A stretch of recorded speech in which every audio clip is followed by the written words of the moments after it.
Welcome to the INFOWARS Nightly News. I'm your host, Jakari Jackson. Here's what we have in store for you on this October 21st, 2013 edition.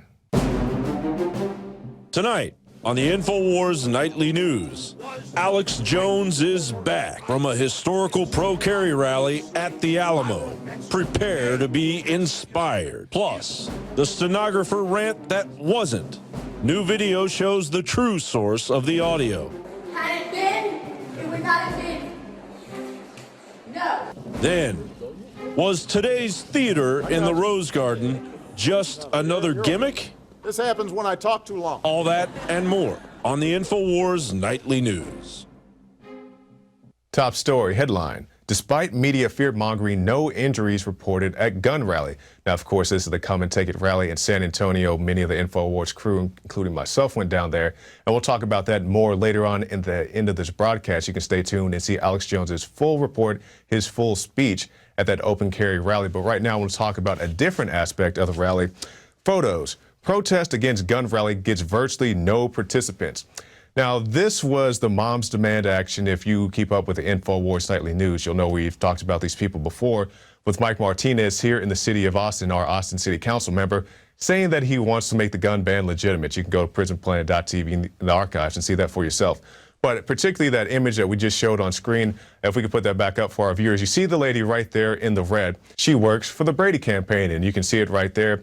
So when Alex Jones shows up to this counter protest, which was down the street from the large Alamo protest, he was met with some very harsh words, very stern faces, because I'm sure the people are very well-meaning, even though they're very ill-mannered. Alex Jones approaches them, and they come at him very aggressively. The gentleman you see right there actually chest bumps Alex like it's a baseball game, and he's the umpire bumping up against his chest. And I'll talk more about this in the interview segment with David Knight as we both share our experiences at the rally. Now, Paul Joseph Watson asked the question, bizarre mind control caught on camera? Television news reports and online mainstream news reports said that Reedy was saying these words, this quote about Freemasons writing the Constitution, when she was up at the Speaker's platform, except that she wasn't. As you can see from this video, those words were actually spoken after they had already dragged Reedy away and were in a separate part of the building near the elevator. This is not one nation under God. It never was. Had it been, it would not have been. No. It would not have been. Constitution would not have been written by Freemasons. They go against God.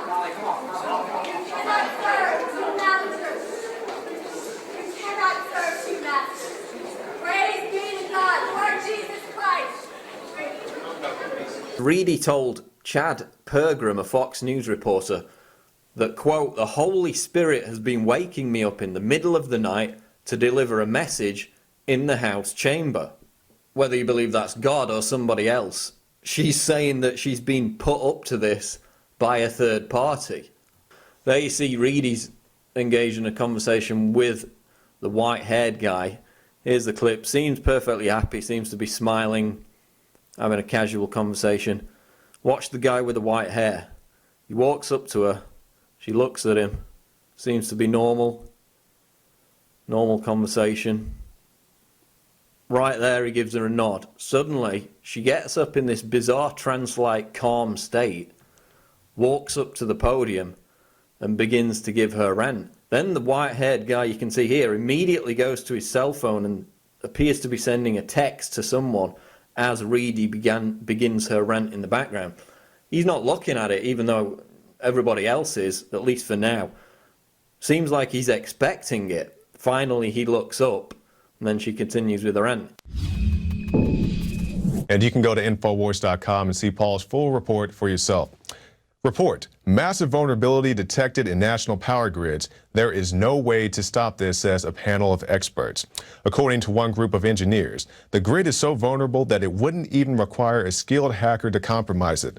The consequences, according to the engineers, who note that they are in no way security specialists, could be a total downing of the national power grid, with nodes across the nation being taken over all at once.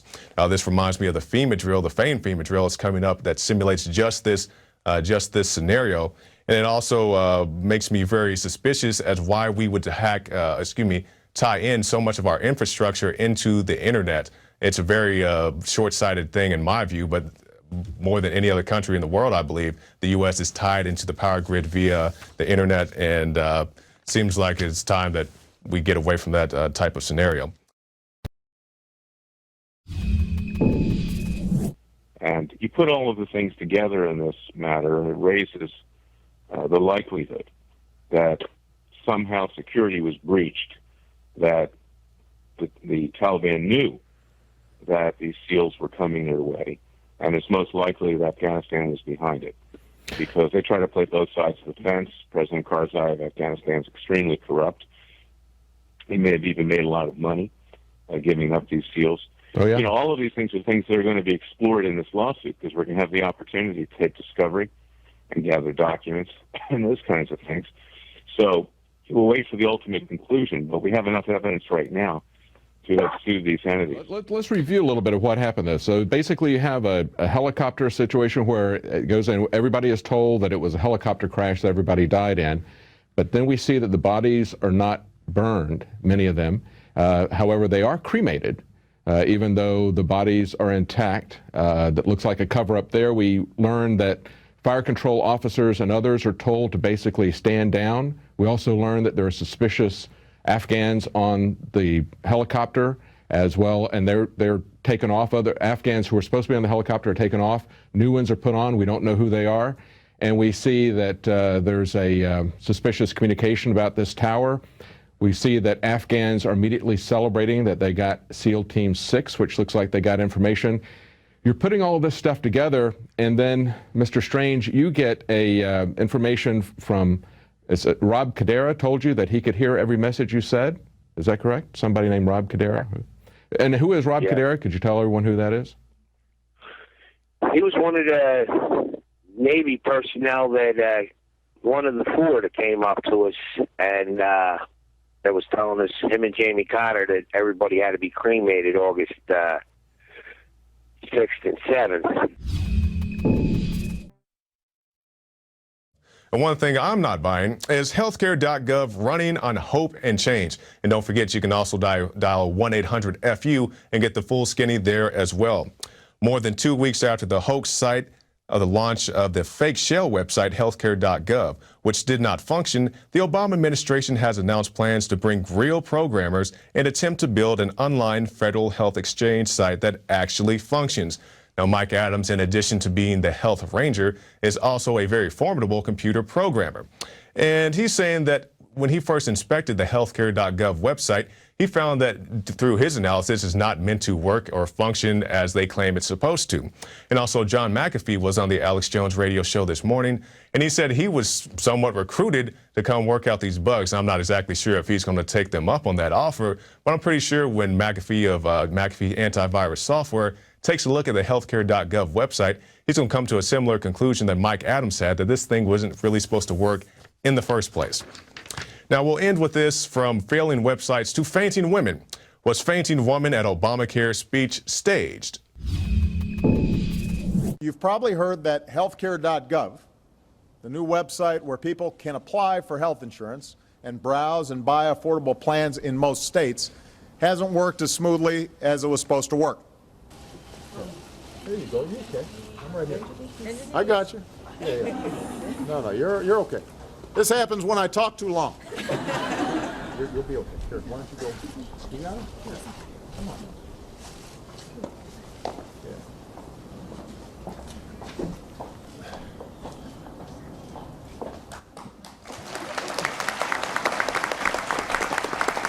No, hold on. I'm talking about there's somebody who might have fainted right down here. Somebody just fell. They probably felt a little bit faint. We have somebody who fainted. Hold on, we got somebody who's sick. We've got somebody down here. Do we already have the paramedic coming? Is somebody okay? Did somebody just get faint? It looks like we have somebody who may have fainted. Hold on a second, young lady. You okay? Why don't you sit down, though? So somebody guide her out and let her sit down, because she's just feeling a little faint. I'm sure they're okay. Sometimes folks faint because they've been standing too long. Now, Now, first of all, I'm not saying that this particular incident with this woman was staged.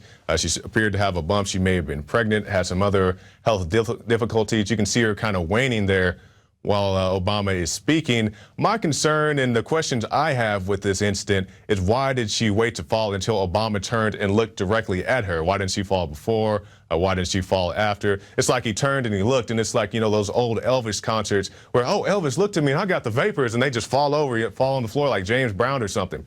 And I'm not saying all these events are staged, but doing the research that Steve Watson did, and I found out this wasn't an isolated incident. This has happened many times before. It does make it somewhat suspicious to me.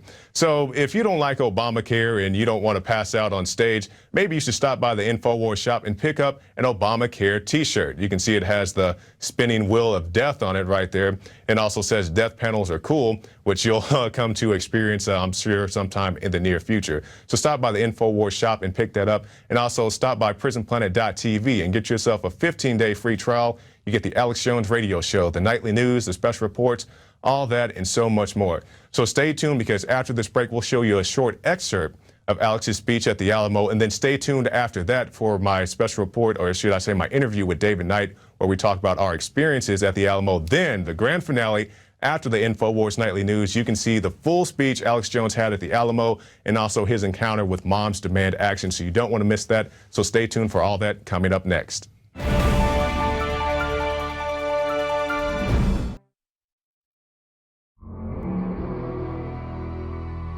Welcome to Tyranny Watch. I'm Gigi Ornetta. Topping our list, Obamacare, the new tax dressed as healthcare. It's insurance, people. It is not healthcare. When are people going to realize that? Well, I guess they'll realize it once they can actually log in. And here's some intelligence coming from Consumer Reports. Stay away from healthcare.gov. They say to avoid the federal healthcare exchange for at least another month if you can. 271,000 of the 9.47 million people who tried to sign up the first week managed to create an account. Not actually sign up for healthcare, but create an account. Keep in mind, when you hit the accept button, you're giving up your privacy. It says so right there on terms and conditions. And your Obamacare comes with free eugenics, completely targeting the Catholics. The HHS mandate would compel many religious believers and employers to provide abortifacients, contraceptives, and sterilizations to women. The end result is several Catholic agencies would not qualify for the religious exemption, but they could still be compelled to choose between contracting a plan that does provide the objectionable service or paying crippling fines for noncompliance. As more information comes out about the healthcare.gov website and all of its problems, the question is, are the doctors using the same program to input your medical information? Because that is one scary thought. I'm Gigi Ornetta for Tyranny Watch on the INFOWARS Nightly News.